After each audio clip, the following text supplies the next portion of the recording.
What's up, everybody? My name's Big Cam and welcome back to another spoiler-filled movie review for Predator Badlands. And I'll just get it out of the way for the people that don't want spoilers for this film, that are maybe trying to go see it and see what people think.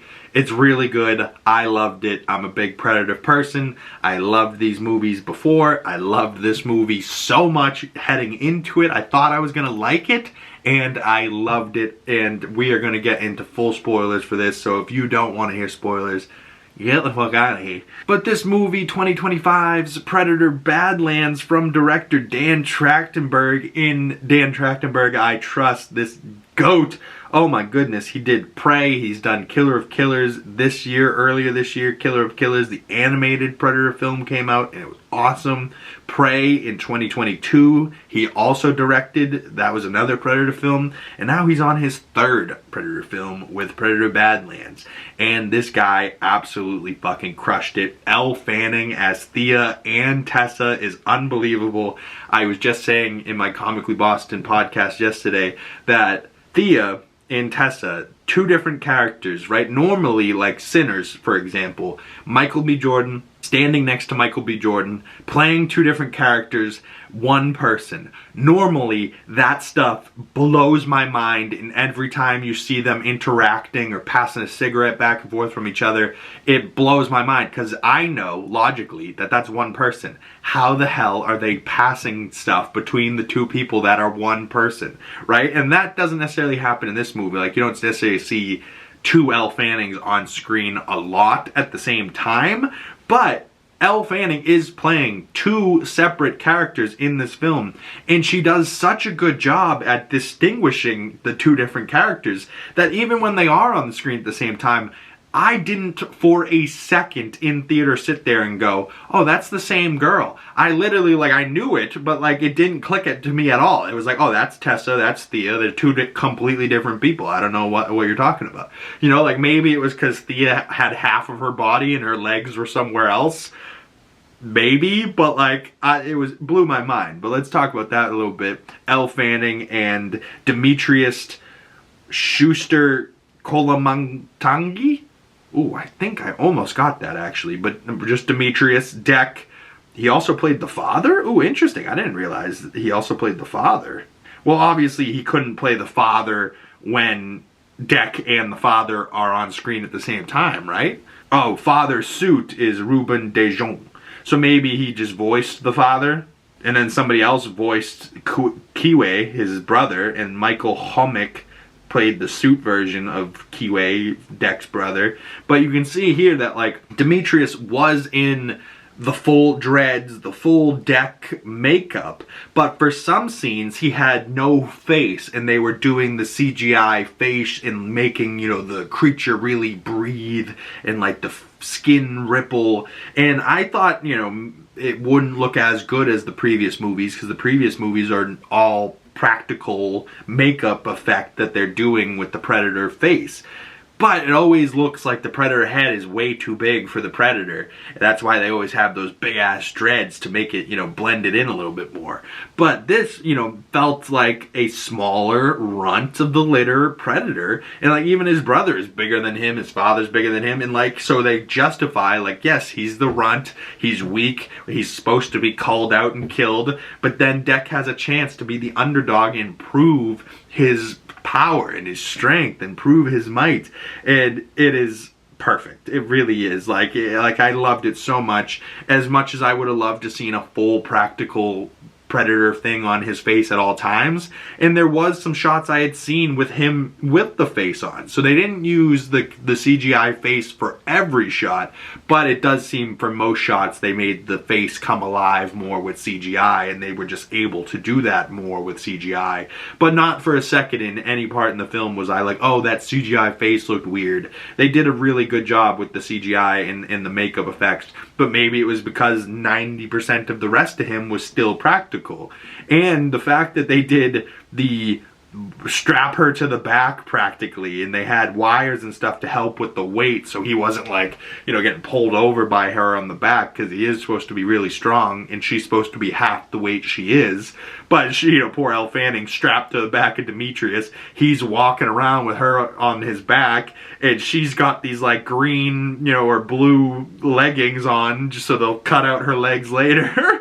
Like, oh god, the fact that she had no legs killed me. But like, as soon as the two of them got on screen together, I was in, you know. And like the way they start interacting, and this is spoiler talk, so like, you know, throw your blade over here and I can get the antidote for you and help you. And then he's like, you know, dying on the ground, or you know, about to get poisoned or something, and she, you know, half a body comes over, grabs the bird, stabs it to death, and then just kind of pops up above him like, hi! You know, like, I was like, who the fuck is this bitch? Half a bitch, you know, like, the fuck?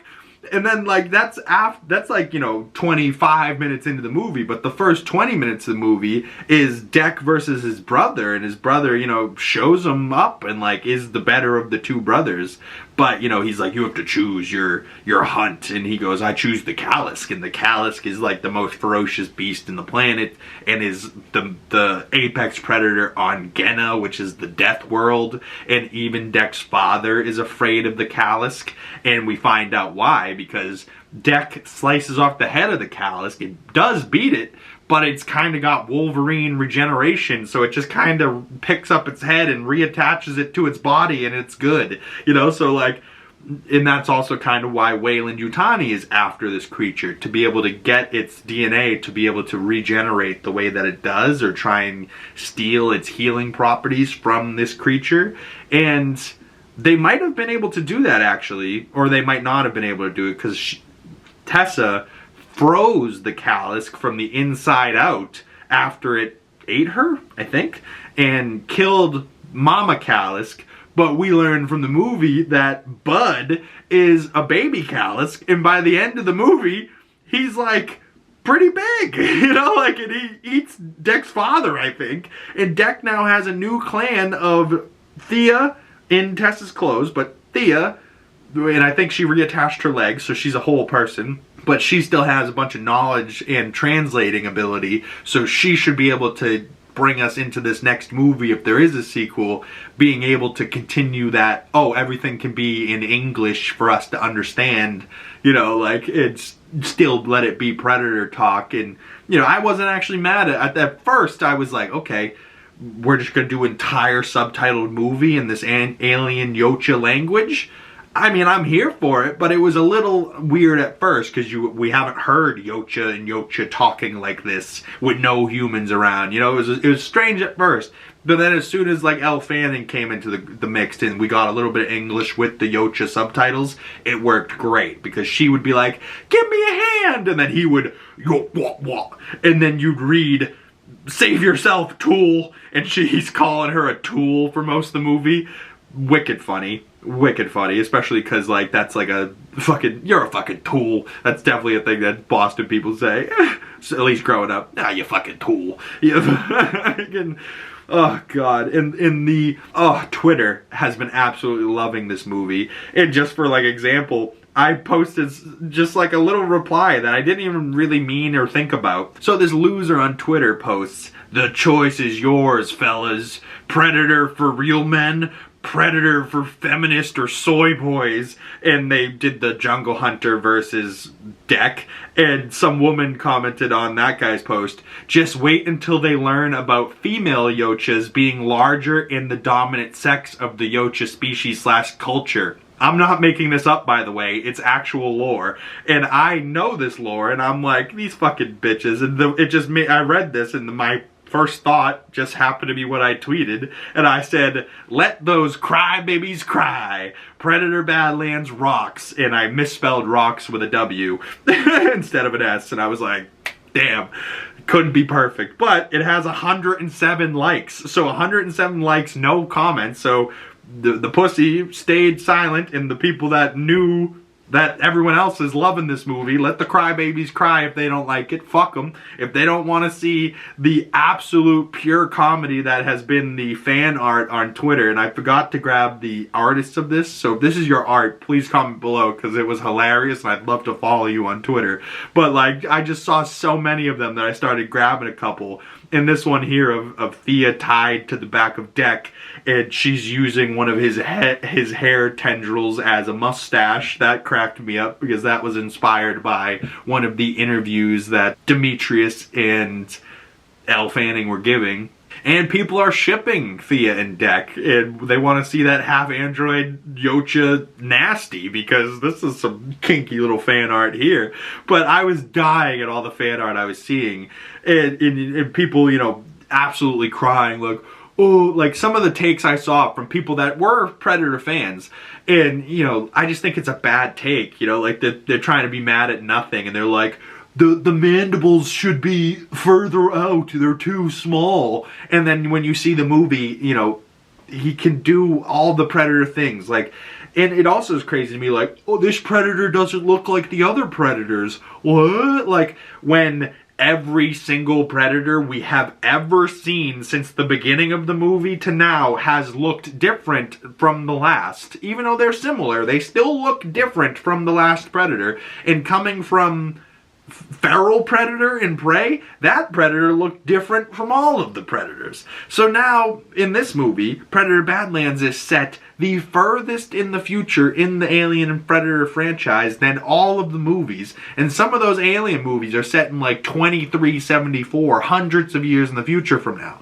So Predator Badlands, I don't think we actually got a date when this is set, but it has to be 23 something or later. So Deck is a future Predator, and he's the runt of the litter. So that's why he's smaller. He's young, so that's why he doesn't have crazy long full tendrils on the head. He just has like the top. And I think the design on him works absolutely tremendous. And as far as like the work from Dan Trachtenberg, Prey, Killer of Killers, and Predator Badlands, I loved all three of these projects. And I think I love Predator Badlands the most, and I wasn't expecting to love that the most. And Rotten Tomatoes certainly loved it. Killer of Killers, 95% critic score, 88% audience. Prey, 94% critic score, 74 audience. I'm with the critics on Prey. I couldn't believe audience score is less than the critics for Prey. Prey is an unbelievable movie. Everyone I've ever talked to about Prey loves it. My fucking roommate that's like Eeyore from Winnie the Pooh, he loved Prey and Predator Badlands. So that's how you know it's good, if somebody that hates everything likes it. Alien Earth, the latest TV show, got 94% from critics, 66% from audiences. It, you know, maybe somewhere in the middle of those two scores for me. Maybe like a 75-80 for that show. I thought it was good, but not better than any of the Predator stuff. Predator Badlands, 86%, 96% audience score. And Alien Romulus, 80 and 85%. I thought that movie should have gotten a maybe higher score. Alien Romulus was really good. But as far as all those most recent Alien and Predator movies, Predator Badlands I liked the most. And as far as my ranking of now the Alien and Predator 16 movies, not including Alien Earth, because that's not on Letterboxd, or it could be, but I don't have it on Letterboxd. But my list goes as ranked currently. This has switched up since the last time I did this ranking, so I think I did it for Killer of Killers.